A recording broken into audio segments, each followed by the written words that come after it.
નમસ્કાર દર્શક મિત્રો, હું છું વાહિદ નસરદી અને આપ નિહાળી રહ્યા છો હમ ટીવી ભરૂચ ન્યૂઝ.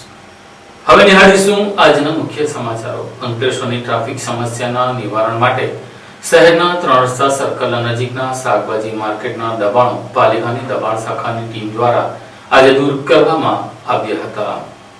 અંકલેશ્વર નગરપાલિકાના હદ વિસ્તારમાં આવતા અને હાડ સમાન એવા 3 રસ્તા સર્કલ નજીક આવેલા શાક માર્કેટમાં મુખ્ય માર્ગ પર સર્જાતી ટ્રાફિક સમસ્યાના નિવારણ માટે અંકલેશ્વર નગરપાલિકાએ બુધવારે દબાણ હટાવવાની કાર્યવાહી હાથ ધરી હતી. પાલિકાના પ્રમુખ જિગ્નેશ અંદાડિયા અને ચીફ ઓફિસર કેશવ કોલડિયાની ઉપસ્થિતિમાં શાક માર્કેટ આસપાસના ગેરકાયદેસર દબાણો દૂર કરાયા હતા. શાક માર્કેટની બહાર છૂટક શાકભાજી વેચતા વિક્રેતાઓને હટાવી તેમની રોજીરોટી પર અસર ના પડે તે હેતુથી માર્કેટની બાજુમાં વૈકલ્પિક અને વ્યવસ્થિત જગ્યા ફાળવવામાં આવી હતી. ઉપરાંત વાહન પાર્કિંગની સમસ્યાનો કાયમી ઉકેલ લાવવા માટે પણ યોગ્ય આયોજન કરવામાં આવ્યું હોવાનું પાલિકાના તંત્રએ જણાવ્યું હતું. જોકે બીજી તરફ આ વાતથી ઉલટ શાકભાજીનું વેચાણ કરતી મહિલા વિક્રેતાઓએ જણાવ્યું હતું કે અંકલેશ્વરના 3 રસ્તા સર્કલ સ્થિત શાક માર્કેટમાં પરપ્રાંતીય લોકોને સ્થાન આપવામાં આવી રહ્યું છે. જોકે આજુબાજુના ગ્રામ્ય વિસ્તારમાંથી આવતી મહિલાઓને રોજગારી છીનવવામાં આવી રહી છે. કાર્યવાહી દરમિયાન કેટલીક મહિલાઓ શાકભાજી વિક્રેતાઓએ પોતાના અગાઉની જગ્યાએ જ બેસવા દેવાની માંગ સાથે વિરોધ નોંધાવ્યો.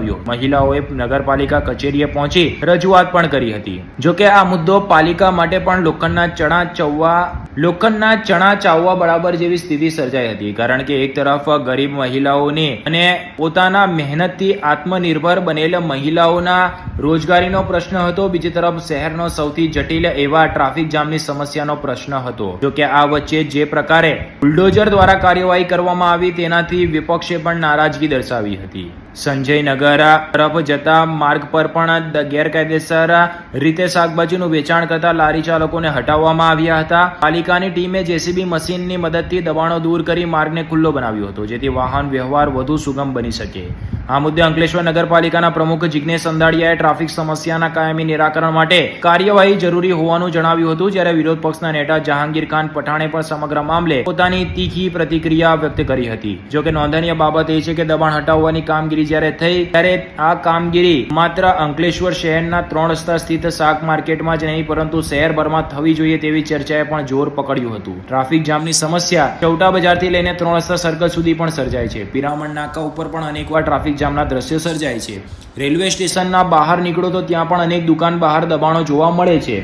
અંકલેશ્વર શહેરની અનેક દુકાનના સંચાલકોએ પોતાની દુકાનના બહાર જાહેરાતના બોર્ડ લગાડી દીધા છે. તદુપરાંત પતરાઓ પણ નાખી દીધા છે. ત્યારે જો ખરા અર્થમાં ટ્રાફિકની સમસ્યાનું નિવારણ લાવવું હોય, શહેર આખામાંથી ટ્રાફિકને અડચણરૂપ દબાણો દૂર થવા જોઈએ, ત્યારે જ ખરા અર્થમાં આ કામગીરી યોગ્ય ગણી શકાય. નહીંતર અગાઉ પણ 3 રસ્તા સર્કલના શાક માર્કેટ મુદ્દે અનેક વિવાદો રહ્યા છે, અનેક વખત દબાણો હટ્યા છે અને પછી પરિસ્થિતિ જેસે તે તેવી થઈ ગઈ છે. ત્યારે આગામી દિવસમાં આ મામલે શું થાય છે તે ખાસ કરીને જોવું રહ્યું.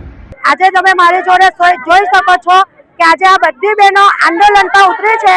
આજે વિધવા બહેનનો હક છીનવી લેવામાં આવે, જ્યારે નગરપાલિકા અમને જો નિરાકરણ નહીં આપશે, નગરપાલિકા જો અમને સાથ સહકાર નહીં આપશે, નગરપાલિકા જો અમારી જગ્યાએ અમને બેસવા દેવામાં આવશે નહીં, તો આના માટે અમે આનાથી ઉગ્ર આંદોલન કરવા તૈયાર છીએ.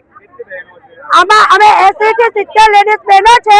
જ્યારે આ બધી ગરીબ વિધવા બહેનોને જો સાથ સહકાર ભાજપની સરકારના રાજમાં નહીં મળે તો હવે આ નિર્ણય આજે અમારો ફાઇનલ.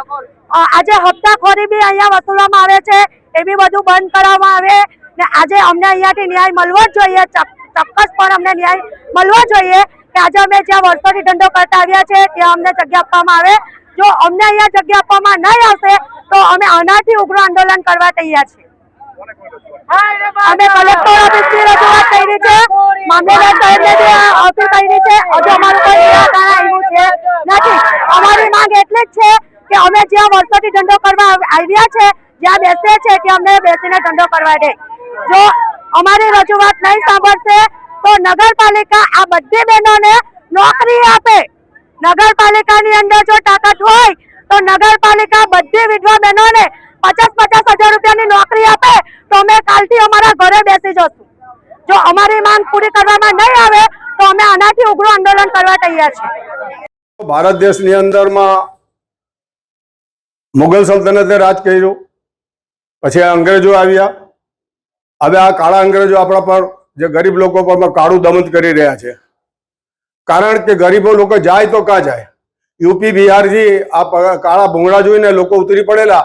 આજે અંકલેશ્વર અને ભરૂચ જિલ્લાની પ્રજા સાઈડ પર મુકાઈ ગઈ છે ને હપ્તા આપે તેને ત્યાં જગ્યા આપવામાં આવી રહેલી છે.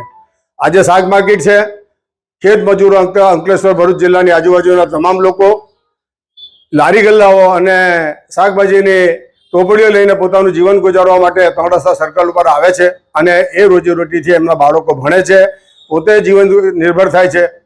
ને ખેડૂતો માટે તો આ સરકાર બાંગ પોકારે છે કે ભાઈ તમને સબસિડી આપે છે, તમારા ખાતામાં રૂપિયા આપે છે, બધી સવલગતી કરી છે. આજે ખેડૂત તો પાયમાલ થઈ ગયા છે, તેમના જ છોકરાઓ આજે રોડ પર રખડી રહ્યા છે. તે પ્રમાણેનું આજે જે 3 રસ્તા સર્કલ ઉપરમાં શાકભાજી લારી વેચવા માટે બુલડોઝર લઈ, કારણ કે આ બુલડોઝર સરકાર અમારે ત્યાં અંકલેશ્વરમાં પણ સક્રિય થઈ ગઈ છે, એટલે બુલડોઝર લોકોને લઈને આ ફેરવી દીધા છે. હવે એમને ફેરવ્યું નથી, લોકોના પેટ ઉપરમાં બુલડોઝર ફેરવ્યા છે. જો એમની માન્યતા બધા ઢગલેથી બહાર બેસેલા છે, જો એમને રજૂઆતો સાંભળવામાં નહીં આવે અને જે હપ્તા પરિસ્થિતિ ચાલી રહેલી છે ત્યાં, અને જે ચોપડીઓ ફરી છે વ્યાજની, એક તો અમારો સદસ્ય જ ચોપડી ફેરવે છે, એનું નામ હમણાં નથી બોલતો, 10% વ્યાજમાં. પણ જો એણે આ ધંધાઓ બંધ કર્યા નહીં તો પછી ખુલ્લો નામજોગ બોલીશ. એટલે આવા લોકો પર કંટ્રોલ કરવામાં આવે. અંકલેશ્વરના પ્રમુખને, મુખ્ય અધિકારીને, કારોબારી ચેરમેનને બધાને જાણ કરીશ કે એને તાત્કાલિક રોકવામાં આવે અને નિસ્વાર્થ ભાવે પોલીસની મદદ લઈ અને આવા હપ્તાખોરો સામે દંડકીય પરિસ્થિતિને કાબુ કરવામાં આવે અને લોકો પોતાનું જીવન સારી રીતે ચાલશે. મને ખબર છે ત્યાં સુધી 9,000 રૂપિયાની અંદરમાં લારીના ગલ્લાના પથારાના લેવામાં આવે છે, રોજ 300 રૂપિયા લીખે વસૂલી કરવામાં આવે છે. ત્યાં ભાઈ લોકો મુસ્લિમો છે, એ મુસ્લિમોનો પર પાસાનો કેસ કરવો જોઈએ અને આવા ખોટા તત્વોને ઝેર નહીં કરીશું તો આ ગરીબો હંમેશા રખડતા અને રજડતા રહેશે. જય હિન્દ, જય ગરીબ ગુજરાત. આજ રોજ 3 રસ્તા શાક માર્કેટ પર જે ટ્રાફિકની સમસ્યા હતી, વર્ષો જૂની ટ્રાફિકની સમસ્યા હતી, એ ટ્રાફિકને એ કરીને અમે લોકોએ આ બધા જે ટોપલા ગામડેથી જે બધા ટોપલા લઈને વેચવા આવતા હતા શાકભાજી, એમના માટે હંગામી ધોરણે અમે બાજુની એક જગ્યા એમને ખુલ્લી કરી આપી છે અને અહીંયા વ્યવસ્થિત અમે એમને લેવલિંગ કરીને આ બધી બહેનો અહીંયાથી શાકભાજીનો વ્યવસાય કરે અને રોજીરોટી કમાઈ રહે એ માટે અમે આયોજન કર્યું છે. બીજું કે અહીંયા ગાડી બેઠક કરવાથી પાર્કિંગની જે સમસ્યા જે હતી તે અમારે જે અંદર પાર્કિંગ બનાવ્યું છે એમાં પાર્કિંગ થશે. આની સાથે જ અમે જે માર્કેટની બાજુમાંથી જે સંજયનગર બાજુ જતો જે રોડ હતો તે બી વર્ષો જૂનું બધા લારી ગલ્લા ને એ બધું હતું, એનું પણ આજ રોજ અમે ડિમોલિશન કર્યું છે. જે સ્થાનિક મહિલાઓ છે એમનું કેવું છે કે અમે આજુબાજુના ગામથી રોજગારી મેળવવા આવીએ છીએ, પરંતુ જે નગરપાલિકાની જગ્યા છે એમાં જે લગભગ બહારના એટલે પરપ્રાંતીય લોકો છે એમને નગરપાલિકા દ્વારા ફાળવી આપવામાં આવી. શું કે મારું એ તબક્કામાં બી મારું સર્વે ચાલી રહ્યું છે, એમાં પણ જે પણ કંઈ હશે તે રીતની કાર્યવાહી થશે ને હું મારી રીતે સર્વે કરાવીને એની બી આખી વિસ્તૃત માહિતી લઈને એમાં બી ટૂંક સમયમાં કાર્યવાહી કરવાની બાંયધરી આપું છું. અંકલેશ્વર શહેરના 3 રસ્તા સર્કલ નજીક શાક માર્કેટના દબાણો દૂર કરવામાં આવતા શાકભાજી વેચતી મહિલાઓએ ધરણા પ્રદર્શન કરીને હલ્લાબોલનો કાર્યક્રમ કરતા પોલીસે અટક કરી હતી. અંકલેશ્વર નગરપાલિકા દ્વારા શહેરના શાક માર્કેટ વિસ્તારમાં દબાણ દૂર કરવાની કામગીરી હાથ ધરાતા શાકભાજી વિક્રેતા મહિલાઓમાં ભારે રોષ ફેલાયો હતો. પોતાના રોજગારને અસર થતી હોવાની રજૂઆત સાથે મહિલાઓએ આગેવાનોના સમર્થનમાં નગરપાલિકા કચેરી ખાતે હલ્લાબોલનો કાર્યક્રમ યોજીને વિરોધ નોંધાવ્યો હતો. મહિલાઓ અને આગેવાનોએ નગરપાલિકા કચેરીમાં પહોંચીને ધરણા પર બેસી ગયા હતા અને પોતાની માંગણીઓનો ઉકેલ લાવવાની માંગ કરી હતી. ઘટનાની જાણ થતાં જ અંકલેશ્વર નગરપાલિકાના પ્રમુખ જિગ્નેશ અંદાડિયા સહિતના પદાધિકારીઓ અને સભ્યો મહિલા સાથે ચર્ચા કરી તેમને સમજાવવાનો પ્રયાસ કર્યો હતો. જોકે મહિલાઓએ પોતાની માંગણીઓ અંગે અડગ રહેતા મામલો વધુ ઉગ્ર બન્યો હતો. પરિસ્થિતિને ધ્યાનમાં રાખીને નગરપાલિકાના સત્તાધીશોએ પોલીસને જાણ કરી હતી. ત્યારબાદ પોલીસ કાફલો સ્થળ પર પહોંચીને કાયદો અને વ્યવસ્થાની સ્થિતિ જળવાઈ રહે તે માટે કાર્યવાહી હાથ ધરી હતી. પોલીસે ધરણા પર બેઠેલી મહિલાઓ તેમજ તેમની સાથે આવેલા આગેવાનોને ડિટેન કરીને અટકાયત કરી હતી. આ ઘટનાને પગલે નગરપાલિકા કચેરી ખાતે થોડા સમય માટે તંગદિલીનો માહોલ સર્જાયો હતો. જોકે પોલીસ અને નગરપાલિકાના તંત્રની સમજાવટ બાદ પરિસ્થિતિ પર કાબુ મેળવવામાં આવ્યો હતો. શાકભાજી વિક્રેતાઓ દ્વારા પોતાના રોજગાર અને વૈકલ્પિક વ્યવસ્થાને લઈને યોગ્ય ઉકેલ લાવવાની માંગ ઉઠાવવામાં આવી છે. અંકલેશ્વર નગરપાલિકાના પ્રમુખ કોણ? જિગ્નેશભાઈ અંડાડિયા કે પછી શહેર ભાજપાના પ્રમુખ ધર્મેન્દ્ર પુષ્કરના? કેમ કે આજે પાલિકાના દબાણ હટાવવાના મામલે રજૂઆત કરવા ગયા લોકોની ફરિયાદમાં પાલિકાના પ્રમુખને બદલે શહેર ભાજપાના પ્રમુખે જ જવાબો આપવામાં આવતા અને હવે પાલિકાનો કબજો શહેર ભાજપના પ્રમુખે લીધો હોવાની ચર્ચા શરૂ થઈ છે. અંકલેશ્વર નગરપાલિકામાં પ્રજાહિતનો વહીવટ કોણ ચલાવે છે? પાલિકામાં ચૂંટાયેલા ભાજપના નગરસેવકો કે ભાજપના શહેર સંગઠનના પ્રમુખ? આજે આ ચર્ચાએ પાલિકા ભવનમાં ભારે જોર પકડ્યું હતું. અંકલેશ્વર નગરપાલિકાના 3 રસ્તા શાક માર્કેટ વિસ્તારમાં રોડ સાઇડ પર શાકભાજી વેચતી મહિલાઓને પાલિકા તંત્ર દ્વારા સ્થળાંતર કરવામાં આવતા અસંતોષ ફેલાયો હતો. પોતાના રોજીરોટીના પ્રશ્નને લઈને મહિલાઓ પાલિકા પ્રમુખ જિગ્નેશ અંદાડિયાને રજૂઆત કરવા પાલિકા કચેરીએ પહોંચી હતી. તેમના સાથે આમ આદમી પાર્ટીના તાલુકા પ્રમુખ નીતિન વસાવા અને અંકલેશ્વર નગરપાલિકાના એક વોર્ડમાંથી ચૂંટણી લડી ચૂકેલા વિનય વસાવા સહિતના આમ આદમી પાર્ટીના લોકો પણ જોડાયા હતા. રજૂઆત દરમિયાન પાલિકા પ્રમુખ સાથે ચર્ચા ચાલી રહી હતી ત્યારે ત્યાં હાજર શહેર ભાજપ પ્રમુખ ધર્મેન્દ્ર પુષ્કરના અચાનક ચર્ચામાં જોડાતા વાતાવરણ ગરમાયું હતું. નીતિન વસાવા અને ધર્મેન્દ્ર પુષ્કરના વચ્ચે ઉગ્ર શાબ્દિક બોલાચાલી સર્જાતા પાલિકા કચેરી રાજકીય અખાડામાં ફેરવાઈ ગઈ હોવાની ચર્ચા શરૂ થઈ છે. સૌથી મોટો પ્રશ્ન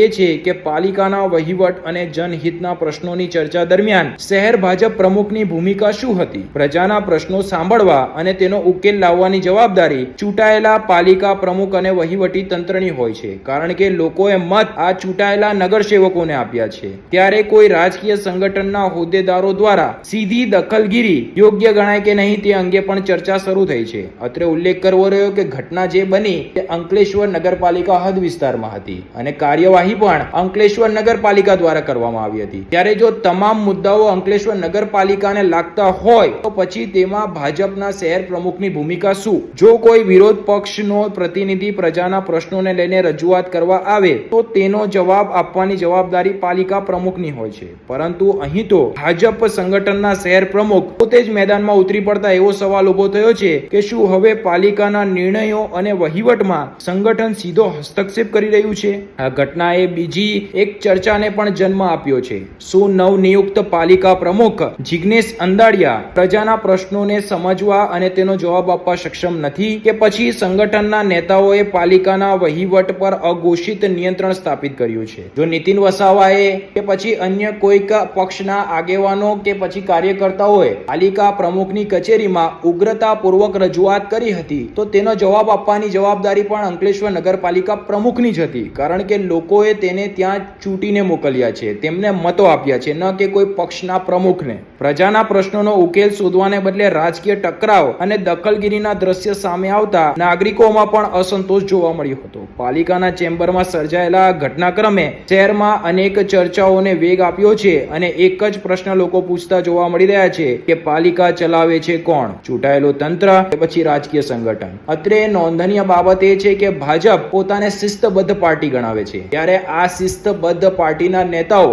જાહેરમાં જ ભાજપની શિસ્તતાના લીરે લીરા ઉડાવી રહ્યા છે, કારણ કે જે પ્રકારે ત્યાં કેમેરા અને લોકો હાજર હતા તે જોતા સ્વાભાવિક હતું કે આ રીતનો ટકરાવ થાય તો તે ચર્ચાનો વિષય બનશે. તો શું શહેર ભાજપના પ્રમુખને ખબર ન હતી કે તેમના દ્વારા આવા નિવેદનો આપવામાં આવે તો તે ચર્ચાનો વિષય બનશે? કે પછી હવે ચૂંટાયેલા સભ્યો નહીં પરંતુ શહેરના ભાજપ સંગઠન હવે પાલિકાને ચલાવશે? શું હવે લોકોના આપેલા મતોથી ચૂંટાયેલા સભ્યોના બદલે હિટલરશાહી જેવું શાસન શું કેટલાક આગેવાનો લાવવા માંગી રહ્યા છે કે તેઓ જે કહેશે તે જ થશે અને પાલિકાના ચૂંટાયેલા સભ્યો આ વિષય પર કંઈ પણ નહીં બોલી શકે તેવા પણ અનેક પ્રશ્નો ઊભા થયા છે. અત્રે ઉલ્લેખ કરવો રહ્યો કે ભારત એક લોકતંત્ર દેશ છે, તેમાં પક્ષ હોય કે વિપક્ષ તમામને પોતાના પ્રશ્નો રાખવાની પૂરેપૂરી સત્તા છે. એટલે આમ આદમી પાર્ટી હોય કે કોંગ્રેસ, તેના આગેવાનો અને કાર્યકર્તાઓ અંકલેશ્વર નગરપાલિકા કચેરીમાં આવીને ગમે ત્યારે પ્રશ્ન કરી શકે છે અને પાલિકાના ચૂંટાયેલા સભ્યોની જવાબદારી છે કે તેમણે જવાબ આપવો પડે અને આપવો જ પડશે. નમસ્કાર. આજરોજ અંકલેશ્વર નગરપાલિકા ખાતે 3 રસ્તા સર્કલ પર ફ્રૂટનો વેપાર કરતી બહેનો પોતાની રજૂઆત કરવા આવી હતી, ત્યારે અમે સૌ અહીંયા ઉપસ્થિત હતા અને અમે એમની રજૂઆત સાંભળતા જ હતા. મીનવાઇલ જે એમની સાથે આવેલા હતા એ એગ્રેસિવ થયા અને અમારે બોલવાનું થયું. અમારે કહેવાનું ખાલી એટલું જ છે કે અમે એનું નિરાકરણ લાવવા નગરપાલિકા તત્પર છે અને પ્રમુખ એ દિશામાં કામ કરી જ રહ્યા છે. પણ ખાલી કહેવાનું એટલું છે કે જે લોકો રજૂઆત કરવામાં આવે, વેપારીઓ આવશે તો એમને સાંભળવામાં આવશે. મારું કહેવાનું એટલું જ હતું. અને સામેવાળા પક્ષવાળા જે સાથે આવ્યા હતા એ એગ્રેસિવ થયા અને થોડી ચકમક સર્જાઈ હતી.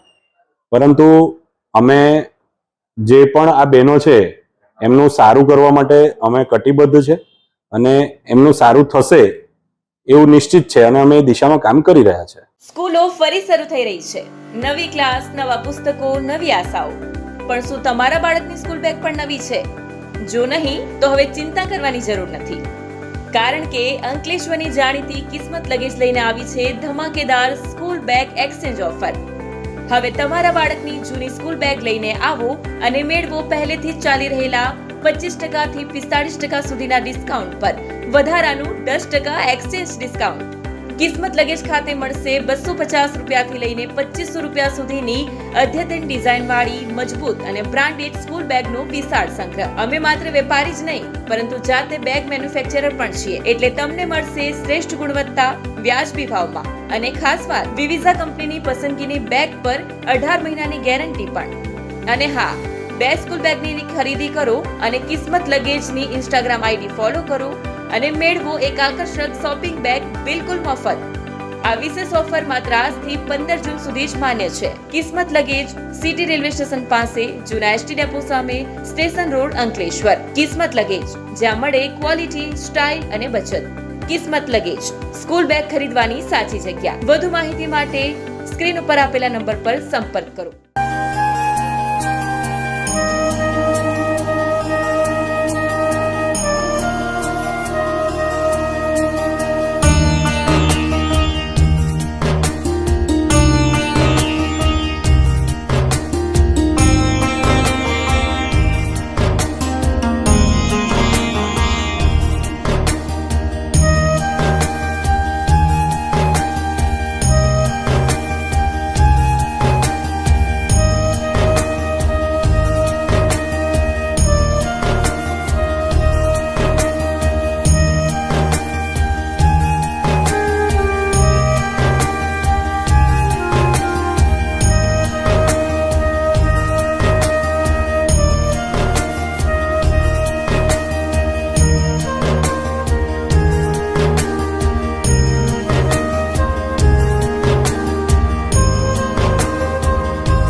क्या आप अपनी ड्रीम जॉब सर्च कर रहे हैं? तो आपका वेट हुआ खत्म. हमारी कंपनी IICL में है कुछ amazing job openings. IICL are hiring PHP developer, data analytics, UI UX graphics designer, Node.js developer WordPress developer. From all over Gujarat. तो देर किस बात की, अप्लाई करें अभी और बने हमारी डायनामिक टीम का हिस्सा. विजिट करें हमारी वेबसाइट www.iiclindia.com/career या मेल करें अपना रेज्यूमे iiclindia06@gmail.com पर. हमारी टीम में आपको मिलेगा एक इनोवेटिव और क्रिएटिव एनवायरनमेंट ताकि आपकी स्किल्स हमेशा अपडेटेड रहे. Freshers can also apply. Contact now on 7041542766. Ankleshwar શહેરના સંજયનગરમાં અજાણી લોકો દ્વારા ડામરના રોડ તોડી નાખવામાં આવતા શહેર પોલીસ મથકમાં અરજી આપવામાં આવી છે.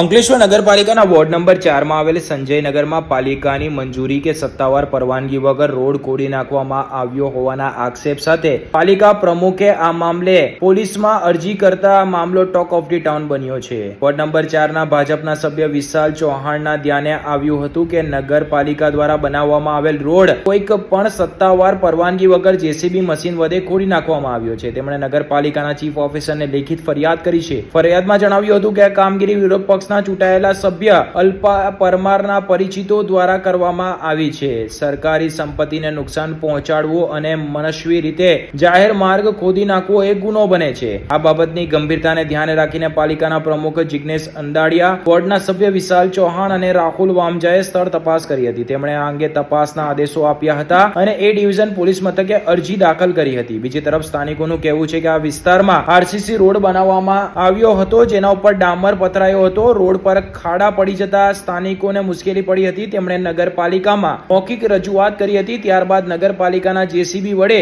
આ રોડ ખોદવામાં આવ્યો હોવાનો તેમનો દાવો છે. ગઈકાલે તારીખ 16/6/2026 ના રોજ સંજયનગર ખાતે આવેલા ડામર રોડ અહીંના સ્થાનિક કોઈ શૈલાદભાઈ કરીને જે વ્યક્તિ મારફત આ રોડનું વગર પરમિશને વગર અરજીએ રોડ તોડી નાખવામાં આવ્યો જેસીબી લાવીને, અને આની જાણ ત્યાંના સ્થાનિક કોઈ કોર્પોરેટરને બી કરી નથી, કાં તો નગરપાલિકાને કરી નથી. ને હમણાં જ અમે અહીંયા સ્થળ મુલાકાત કરતા આવ્યા ત્યારે એ જ વ્યક્તિએ અહીંયા ગાડી પોતે કહ્યું કે ભાઈ અમારે અહીંયા તકલીફ પડીને આમ હોય એટલે રોડ ખોદી કાઢ્યો છે, એ ખોટી રીતની દલીલો કરે છે. ને આ અનુસંધાને વિશાલભાઈ ચૌહાણની અરજીના આધારે મેં અંકલેશ્વર નગરપાલિકાના પ્રમુખ તરીકે કાલે સાંજના રોજ અંકલેશ્વર સિટી પોલીસ સ્ટેશનમાં આ વ્યક્તિઓ મારફત જે પણ કોઈ ઇસમો છે એમની વિરુદ્ધ કાયદેસરની કાર્યવાહી કરવા માટે અરજી કરી છે અને ફરિયાદ ફડાવી છે. એના લોકો કેવું છે કે નગરપાલિકાનું જેસીબી આવીને બિલકુલ વાહિયાત વાત છે, બિલકુલ ખોટી વાત છે. નગરપાલિકાને કોઈ અરજી આપી નથી, કોઈ અરજી મળી નથી. એઝ અ પ્રમુખ તરીકે અહીંના કોઈ સભ્ય કે કોઈ મને હજુ સુધી અરજી કરી નથી કે ભાઈ અમને આ રોડ ખોદી આપો, અમને જેસીબી આપો. કોઈ જાતની એવી રજૂઆત કરવામાં આવી નથી.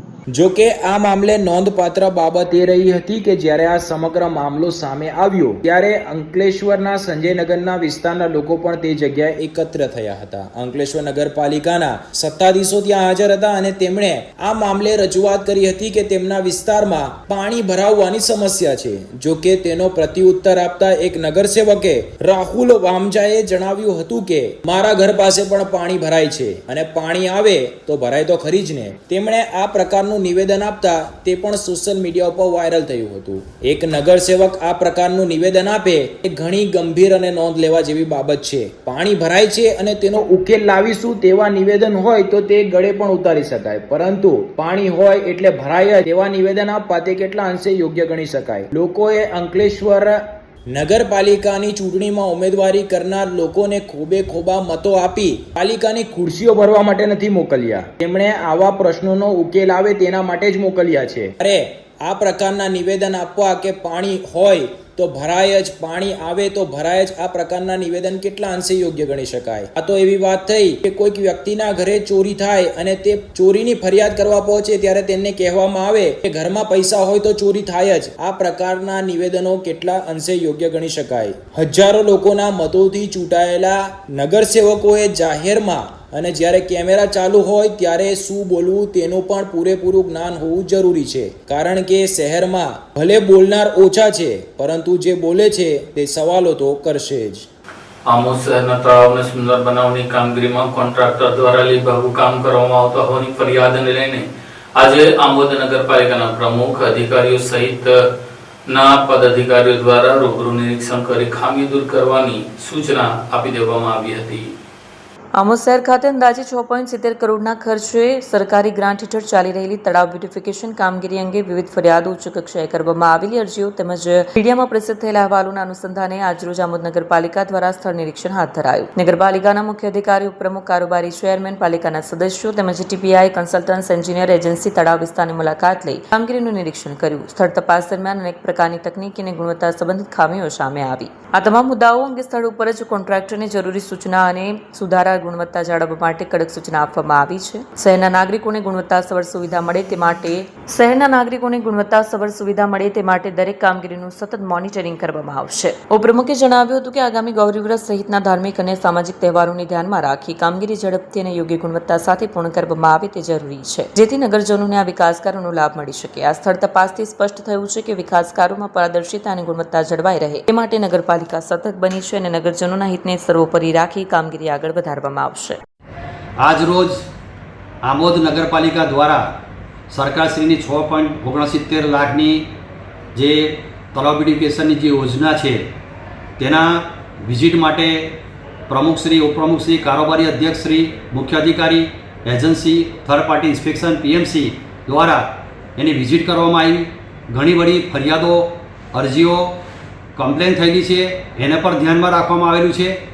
આ આટલી મોટી યોજના સરકારશ્રીએ જ્યારે આમોદ શહેરને ફાળવેલી હોય રકમ, તો એનો સદુપયોગ થવો જોઈએ અને લોકોને લાભ મળવો જોઈએ. ટૂંક સમયની અંદર ગૌરવતનો પ્રોગ્રામ ચાલી રહેલો છે હિન્દુ સમાજનો, તેનો લાભ મળવો જોઈએ. આટલી મોટી રકમ ફાળવેલી હોય તો ગામને એનો લાભ મળવો જોઈએ. એ હેતુથી અમે સાઇટ પર વિઝિટ ગયેલા છે. જે કંઈ ઉણપો છે એ એજન્સીને જાણ કરવામાં આવેલી છે. એ એજન્સી જો ટૂંક સમયની અંદર કામગીરી કરીને આપશે તો અમારો સૌનો એક અભિગમ છે કે એનું ઉદ્ઘાટન કરી અને એને ખુલ્લું મૂકવામાં આવે અને આમોદ શહેરની જનતાને એનો લાભ મળે એવા અમે ખૂબ પ્રયત્નશીલ છીએ. આ કામગીરી કેટલા કરોડની છે?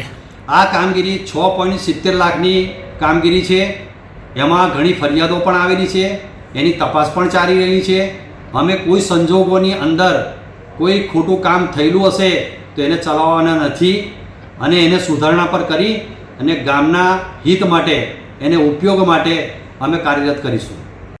ભરૂચ શહેરના ક્ષત્રિય સમાજના આગેવાનો દ્વારા મહારાણા પ્રતાપની જન્મજયંતિ નિમિત્તે પ્રતિમાને દૂધાભિષેક કરી જો તંત્ર પ્રતિમાને અન્ય જગ્યાએ ખસેડવામાં આવશે તો ઉગ્ર આંદોલન કરવાની ચીમકી ઉચ્ચારી હતી. ભરૂચના નંદીલા ઓવરબ્રિજ સર્કલ ખાતે આવેલી મહારાણા પ્રતાપની પ્રતિમાને તેમની જન્મ જયંતિ નિમિત્તે રાજપૂત સમાજના યુવાનો દ્વારા દૂધાભિષેક અને પૂજા અર્ચના કરવામાં આવી. આ પ્રસંગે સક્રિય કરણી સેના પ્રદેશ અધ્યક્ષ જીતેન્દ્રસિંહ રાજવત, મનોજસિંહ પરમાર, મેહુરસિંહ, દીક્ષિતસિંહ, ભગતસિંહ સહિતના સમાજના આગેવાનોએ જણાવ્યું કે હાલમાં મુખ્ય માર્ગના વિકાસનું કામ ચાલી રહ્યું હોવાથી મહારાણા પ્રતાપની પ્રતિમાને હટાવવાની ચર્ચા ચાલી રહી હોવાની માહિતી મળી છે. સમાજના આગેવાનોએ માંગ કરી કે જો પ્રશાસન દ્વારા પ્રતિમા માટે અન્ય યોગ્ય સ્થળ ફાળવવામાં આવે તો પ્રતિમાનું સ્થળાંતર કરવામાં આવશે, પરંતુ કોઈ પણ નુકસાન કરવામાં આવે અથવા તો લાગણીઓને ઠેસ પહોંચાડશે તો ઉગ્ર આંદોલન કરતા ખચકાશે નહીં તેવી ચેતવણી આપી છે. કાર્યક્રમ દરમિયાન મહારાણા પ્રતાપના શૌર્ય અને બલિદાનને યાદ કરી સમાજના યુવાનોએ તેમને શ્રદ્ધાંજલિ આપી હતી. जय माता दी, जय महाराणा, हर हर महादेव। आज महाराणा प्रताप हमारे हिंदुआ सूरज, जिन्होंने हमारे हिंदू समाज के लिए, सनातन के लिए जो हमेशा लड़ते रहे, उनकी आज जन्म जयंती थी और वो भी विक्रम संवत के हिसाब से, जो तारीख के हिसाब से जो चलती है वो नहीं, आज विक्रम संवत के हिसाब से जो उनकी जन्म जयंती थी उसको हमने आज मनाया। भरूच के सभी क्षत्रियों द्वारा और बाकी दूसरे समाज के भी लोग शामिल है इसमें, और सभी, और उन्होंने सबके लिए काम किया था, सबके लिए गर्दनें कटवाई थी और काटी थी। और अभी हमारा एक ही प्रश्न है कि अभी शायद हमारा ये जो महाराणा प्रताप का जो स्टेचू है, यहाँ पे प्रतिमा है, इसको शायद ये सड़क का जो विकास का हम भी आदर करते हैं, विकास होना चाहिए हिंदुस्तान में, लेकिन हमारी जो ये मूर्ति है, प्रतिमा है, यहाँ से सुनने में ये आ रहा है कि स्थानांतरित की जा रही है, यहाँ से हटाने में आ रही है। हम सरकार से, प्रशासन से एक ही चीज बोल रहे हैं कि हमें दूसरी जगह दी जाए और हम वहाँ पे करें। आदर पूर्वक हमारे जो महापुरुष है उनकी प्रतिमा को हमको आदर पूर्वक कहीं दूसरी जगह दी जाए, वहाँ पे हम स्थापित करें और अनादर ना हो। प्रशासन को ये ध्यान रखना पड़ेगा कि कहीं किसी भी समाज के महापुरुष हो, कहीं भी उनका अनादर नहीं होना चाहिए। सरकार को इसका ध्यान रखना पड़ेगा और अगर हमको जगह दी जाती है तो हम बहुत बहुत धन्यवाद देंगे, और अगर नहीं ऐसा होता है, हमको जगह नहीं दी जाती है, यहाँ से हटाई जाती है, तो फिर आगे भविष्य में क्षत्रिय समाज चुप नहीं बैठेगा, अपने हिसाब से फिर हम हमारी जगह लेंगे। हमने हमारे रजवाड़े, रियासतें हिंदुस्तान को एक करने के लिए दी है, तो हमको इतना तो हक हमारा बनता है कि हमें हमारे महापुरुषों के लिए स्टेच्यू रखने के लिए जगह दी जाए सरकार के द्वारा। ભરૂચના કબીરપુરા સ્થિત શ્રી કષ્ટભંજન દેવ અને સૂર્યમુખી હનુમાન મંદિરનો ચોથો પાટોત્સવની ઉજવણી કરવામાં આવી હતી. ભરૂચના ધોળીકુઈ બજાર સ્થિત કબીરપુરા ખત્રીબાડમાં આવેલા પૌરાણિક અને આસ્થાના કેન્દ્ર સમાન કષ્ટભંજનદેવ હનુમાનજી ભક્ત પરિવાર અને ભરૂચ સમર્થક ક્ષત્રિય જ્ઞાતિ પંચ દ્વારા 5 દિવસીય પાટોત્સવ મહોત્સવનું વિવિધ ધાર્મિક કાર્યક્રમોનું ભવ્ય આયોજન કરાયું, જે અંતર્ગત હનુમાન ચાલીસા, શોભાયાત્રા, ભક્તિ શિબિર, ભજન સંધ્યા, વક્તા જયેશભાઈ પંચોલીના મુખેથી સંગીતમય સુંદરકાંડ અને ગરબા તેમજ અંતિમ દિવસે સવારે પવિત્ર મારુતિ યજ્ઞ અને ભક્તો માટે મહાપ્રસાદીનું પણ આયોજન કરાયું હતું. આ ધાર્મિક કાર્યક્રમોની મોટી સંખ્યામાં સ્થાનિકો સહિત અન્ય મારુતિ ભક્તોએ લાભ લઈ ધન્યતા અનુભવી. સૌને જય શ્રી રામ. આજે ધોળીકુઈ કષ્ટભંજન મંદિરનો ચોથો પાઠોત્સવ ઉજવી રહ્યા છે. આપણે ભરૂચના સૌ ભક્તજનો આ મંદિરે આવે છે અને આ મંદિરને મિની સાળંગપુર ધામ બનાવી દીધું છે. એ બદલ તમામ સર્વ ભક્તજનોનો હૃદયપૂર્વક અમે આભાર વ્યક્ત કરી છે. આજે દાદાનો ચોથો પાઠોત્સવ છે. અમારી ભરૂચની જનતાને નમ્ર વિનંતી છે કે આ પાઠોત્સવમાં આ ધાર્મિક પ્રસંગમાં સૌ આપ આવો અને આ અમૂલ્ય ધાર્મિક કાર્યનો આપ સૌ એનો લાભ લો અને દરરોજ ન ફાવે તો મંગળવારે અને શનિવારે પણ દાદાના દર્શન કરો અને દાદાના આશીર્વાદ મેળવો એવી અમે આપ સૌને પ્રાર્થના કરીએ છીએ. આજે પાઠોત્સવ છે તે ભરૂચની સર્વ ધર્મપ્રેમી જનતાના સાથ સહયોગથી અમે ધામધૂમથી ઉજવી રહ્યા છીએ અને આ ચોથો પાઠોત્સવ છે, પણ આવતો 5મો પાઠોત્સવ અમે આના કરતાં વધારે ધામધૂમથી ઉજવવા જઈ રહ્યા છીએ. દાદાનું અમે આ જે સિંહાસન છે, આમ જોવા જઈએ તો આટલા ટૂંક સમયમાં અમે સોનાનું સિંહાસન બનાવવા જઈ રહ્યા છીએ. ભરૂચના નગરજનોને પણ મારી અપીલ છે કે આપ સૌ જો ફૂલ લઈને ફૂલની પાકડી દાદાના સિંહાસનમાં જે સુવર્ણ સિંહાસન અમે બનાવવા જઈ રહ્યા છીએ એમાં દાન આપવા ઈચ્છતા હોય તો આપ આ મંદિરે આવીને અમારા મહારાજશ્રીનો કે અમે અહીંયા નામ લખેલું છે એઓનો સંપર્ક કરો અને ફૂલ લઈને ફૂલની પાકડીનું દાન આપી અને દાદાના આશીર્વાદ મેળવો એવી પ્રાર્થના કરીએ છીએ. આ સાથે એમટીવી ભરૂચના સમાચાર પૂર્ણ થાય છે. આવતીકાલે ફરી મળીશું. ત્યાં સુધી રજા આપશો. નમસ્કાર.